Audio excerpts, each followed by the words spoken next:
Bonjour à toutes et à tous et bienvenue dans cette nouvelle review de Raw, j'espère que vous allez tous très bien. De mon côté ça va, un peu endormi quand même, on va pas se mentir, parce que voilà, il est tôt, là à l'heure où je tourne cette vidéo il est 6h52 et Raw vient de se terminer quasiment, et enfin je viens de terminer de le regarder. Et franchement, c'était dur de rester éveillé quand même devant ce show. On va avoir plein de choses à dire, on va y revenir ensemble.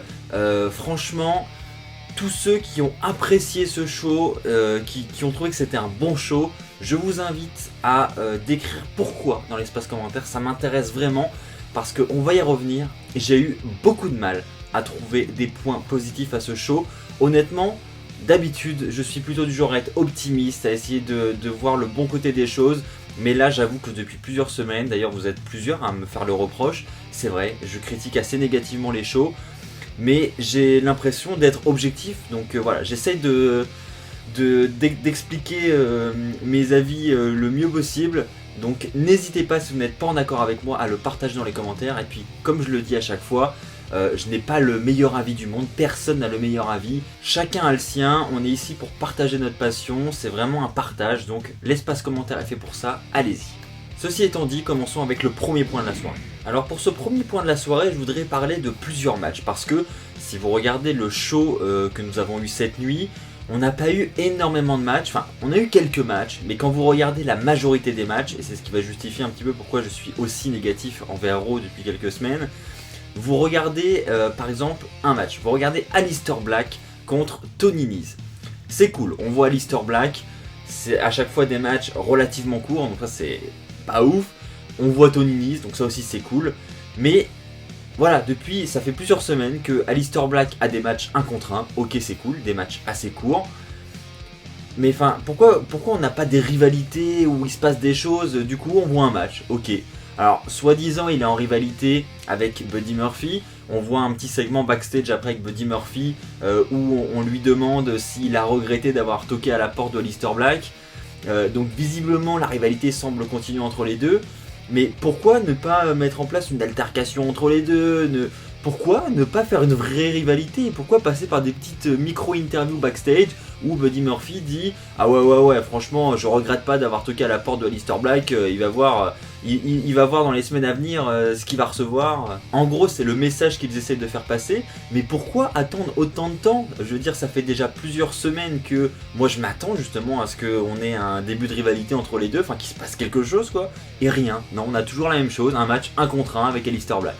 Ok, mais au bout d'un moment, on attend autre chose. On a exactement le même cas de figure avec Andrade, donc là c'est pareil, ça fait plaisir de voir à l'antenne, là je suis entièrement d'accord. Il y a Eric Young également, on a eu un match entre les deux cette nuit, mais pareil, du coup Andrade il a des matchs comme ça, par-ci par-là, mais rien de concret quoi. On aimerait que, même si c'est une petite rivalité, parce qu'évidemment on peut pas avoir des grosses rivalités partout parce qu'on n'aurait pas assez de temps pour mettre tout ça à l'antenne, mais enfin je veux dire on peut avoir des petites rivalités entre deux catcheurs dans les shows hebdo qui pourraient se conclure au prochain pay-per-view, et puis après ce pay-per-view on passe à autre chose. Voilà, des petites rivalités sur un mois, mais non, même pas. Il en va de même pour Eric Rowan, mais cette semaine c'est un peu mieux quand même pour Eric Rowan parce que ils ont mis de côté les catcheurs locaux et ils piquent un petit peu dans leur roster. Donc c'est déjà un peu mieux pour trouver les adversaires de Eric Rowan. On a eu cette semaine No Way Jose, donc match entre les deux, squash match.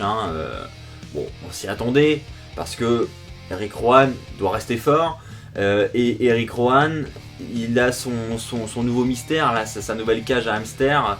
Voilà, soi-disant il y a une bête dedans, enfin je ne sais pas ce qu'il y a dedans.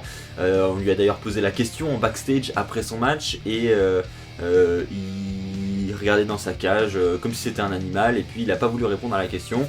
Donc en soi, ça encore, ça amène du mystère. Bon, je dis pas que ça va être la storyline du siècle, hein, loin de là, mais voilà, il y a des petites interrogations qui se posent, donc c'est plutôt cool. Mais pareil, faudrait qu'il ait une rivalité Rowan quoi, pour que enfin quelqu'un puisse lui faire face et que quelqu'un montre au grand public ce qu'il y a sous cette cage, parce que c'est ce que tout le monde attend. Et on fait durer ça encore une éternité en lui faisant affronter des jobbers, des catcheurs locaux. Voilà, c'est toujours la même chose et c'est ce que je reproche à Raw, c'est que vous regardez ces trois matchs là, on a l'impression de voir un copier-coller chaque semaine. et c'est pas ça qu'on a envie de voir nous en tant que fans de catch, on veut du changement et c'est absolument pas le cas de semaine en semaine. Maintenant parlons d'un point positif, c'est ce qui se passe entre les Kabuki Warriors et Charlotte Flair. Je trouve que en fait pour une fois Charlotte Flair n'est pas mise en avant et plutôt impliquée dans une rivalité pour mettre en avant les autres, et c'est agréable je trouve. Je pense que là vous êtes entièrement d'accord avec moi parce que je sais aussi que vous êtes nombreux à reprocher à Charlotte d'être toujours mise en avant. Là on va dire que c'est la grosse rivalité du côté de Raw en ce moment parce que Becky Lynch n'est pas là, je vais en parler juste après. Et les Kabuki Warriors enchaînent les victoires, mine de rien, sur Charlotte Flair. Alors certes, là c'était un match handicap, donc elles ont battu Charlotte Flair sans le Green Mist cette semaine. D'ailleurs, belle fin de match, je trouve. Alors que Charlotte Flair était en train de faire son figure 4 leg lock, on a le elbow drop de Kairi Sane du haut de la 3ème corde.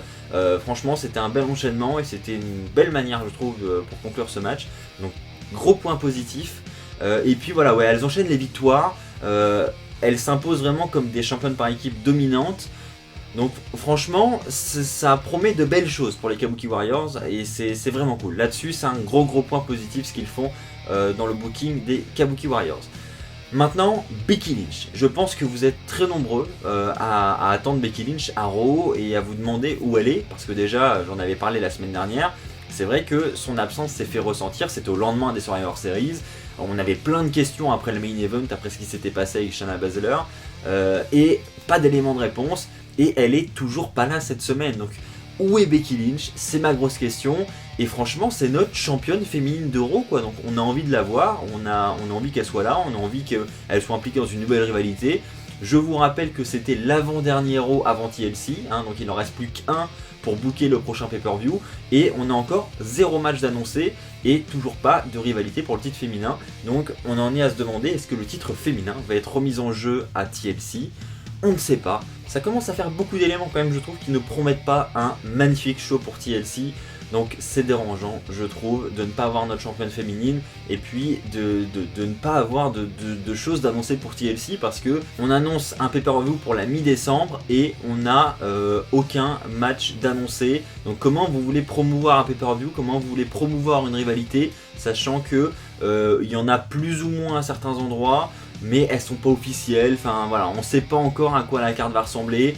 Du côté du main event, c'est encore très flou aussi, on va en reparler. Mais pour moi, c'est un problème. C'est un problème de me dire, dans 15 jours, il y a TLC et on n'a toujours rien de décidé. Maintenant, je voudrais parler du main event de la soirée. C'était un match entre The OC, Rey Mysterio, Ricochet et Humberto. Bon, comment on en est arrivé là? Pareil, le cheminement est assez bizarre en fait.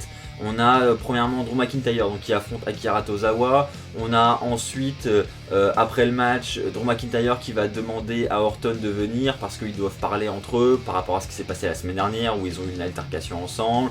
Donc les deux vont commencer à s'embrouiller un petit peu verbalement. Et puis on a ensuite Drew McIntyre ou Orton, je sais plus, qui défie l'autre.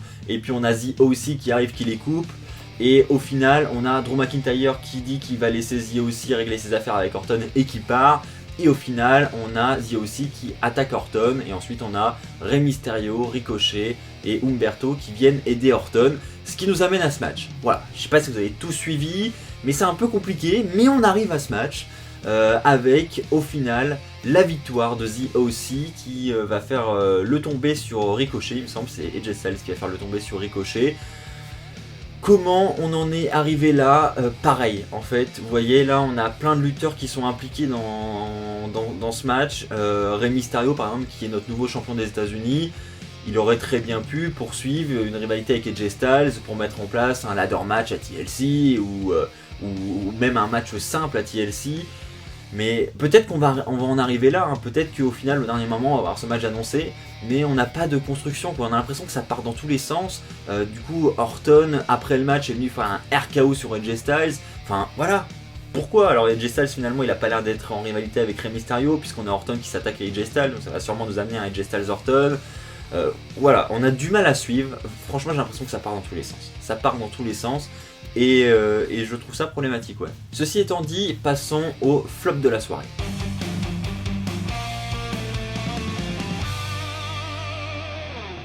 Alors je suis désolé, j'ai déjà dit beaucoup de choses négatives, je sais. Du coup, je vais encore en rajouter une petite dernière et après promis j'arrête parce qu'on passera au top de la soirée. La dernière, ça va être la rivalité Lana-Rousseff. Je suis désolé, mais je suis obligé de la placer dans ce flop de la soirée. J'en parle déjà depuis de nombreuses semaines, je suis au courant.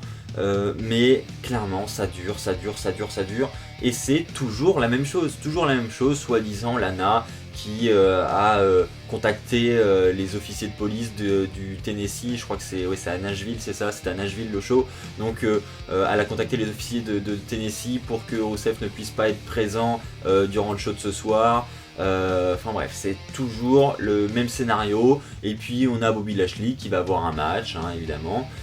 Et puis Rousseff qui va débarquer par le public et qui va s'attaquer à Bobby Lashley et qui va repartir en courant sans que les officiers n'aient pu l'attraper et l'empêcher de frapper Bobby.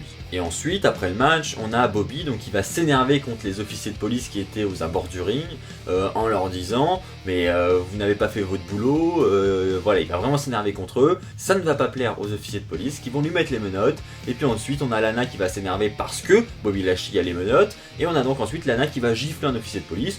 Évidemment, ça ne va pas plaire à l'officier de police qui va donc à son tour mettre les menottes à Lana. Et on a Lana et Bobby Lashley qui sont embarqués, on les voit quitter l'arène dans une voiture de police. Voilà. Je sais même pas si j'ai besoin d'expliquer en fait, c'est toujours pareil quoi. Quand est-ce qu'on va avoir ce match Bobby Lashley contre Rousseff et on n'en parle plus, on passe à autre chose quoi. Je comprends pas. Au lieu de nous travailler une rivalité entre Aleister Black et Buddy Murphy par exemple qui pourrait être vraiment superbe à regarder s'il y avait des choses de réaliser, ils préfèrent nous mettre du Lana, cette histoire d'amour avec Lashley et Rousseff qui lui n'a pas le droit d'assister au show et qui doit être écarté des arènes et qui à chaque fois trouve un moyen de s'introduire à l'intérieur et d'attaquer Bobby. C'est toujours pareil. Bon allez, je vous l'avais promis, c'était la dernière chose de négative, passons au top de la soirée.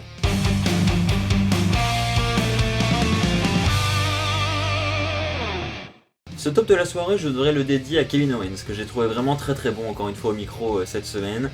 Donc le show a commencé avec Rollins qui était là pour s'excuser par rapport aux propos qu'il a eu la semaine dernière, qui étaient des propos très durs, c'est ce qu'il va dire. J'ai été très dur, mais mon objectif n'était pas de vous blesser, c'était de remotiver les troupes. Donc il dit qu'il tient à s'excuser auprès de tous les fans qui sont présents, il tient à s'excuser auprès de toutes les superstars qui sont en backstage, et il tient à s'excuser même auprès de Kevin Owens pour ce qui s'est passé dans le main event de la semaine dernière. On rappelle que Kevin Owens s'est pris un de curb stomp de Rollins alors que tout le monde croyait un heel turn de Rollins.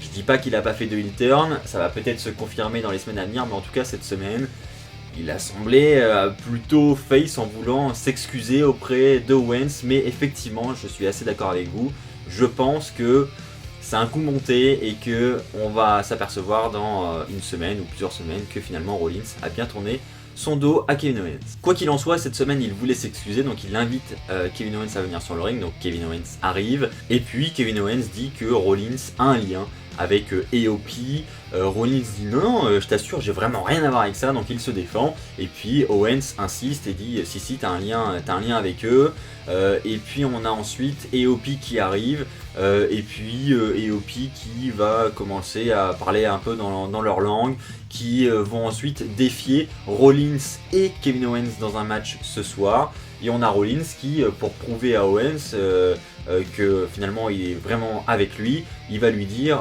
mec, si t'es chaud, moi je suis prêt pour les affronter ce soir. Et Owens dit non, je suis pas con en gros, je sais très bien comment ça va se passer, je vais accepter, on va faire le match, et puis vous allez vous retourner à 3 contre moi, donc je sais très bien comment ça va se passer, donc je n'accepte pas. Donc c'est comme ça que ça va se conclure, donc on a ensuite Rollins qui va partir. Donc visiblement on n'a toujours pas la confirmation du lien entre Rollins et AOP, donc pour l'instant ça semble toujours assez obscur. Maintenant Owens est toujours sur le ring et Owens va dire que il accepte tout de même d'affronter quelqu'un parce qu'il était venu ici pour se battre et donc il est en tenue de combat, donc il dit voilà, le premier qui veut il vient et puis je l'affronte. Et là on a la musique de Lana qui retentit Et la réaction d'Owens, mais j'adore. Owens qui est en mode oh non, pas elle encore, pas elle encore. En fait, j'ai l'impression de voir en Owens ce que tous les fans pensent en fait. Et j'ai trouvé ça vraiment super drôle. Owens qui s'effondre dans les cordes en mode oh non, s'il vous plaît, pas ça. Franchement, j'ai adoré. Et puis ensuite, la petite bataille verbale entre les deux. On a franchement Owens qui va dire que Lana n'a jamais rien dit d'intéressant. Il va ensuite dire que Lana est peut-être belle vue de l'extérieur, mais qu'intérieurement c'est un désastre. Enfin bref, franchement, l'échange entre les deux, ça clashait dur. Et c'était assez drôle. Donc voilà, j'ai bien aimé ce moment avec Owens. Et j'ai trouvé que c'était un bon moment du show. Voilà, pour retenir quand même des points positifs de ce dernier Raw. Voilà, c'est ainsi que va s'achever cette review de Raw. Je m'excuse très sincèrement pour avoir peut-être été extrêmement négatif dans cette review, mais voilà, je partage vraiment mon avis comme je le pense. J'ai vraiment pas aimé ce dernier show, donc je tenais à vous le transmettre. N'hésitez pas à partager votre avis dans les commentaires, même si vous avez aimé, adoré le show. Voilà, vous avez tout à fait le droit, chacun a ses avis comme je l'ai dit, donc vous pouvez partager tout ça dans les commentaires, vous serez bien évidemment les bienvenus. Et puis voilà, je lirai absolument toutes vos réactions, donc n'hésitez pas à écrire tout ça en dessous. Si vous avez aimé ces vidéos, je vous invite à lâcher un pouce bleu, je vous invite également à vous abonner pour ne pas rater les prochaines vidéos qui sortiront sur la chaîne. D'ici là, portez-vous bien, et puis on se retrouve très très vite. Et puis d'ici là, n'oubliez pas, soyez toujours très très fiers d'être fan de catch. Allez, bye tout le monde!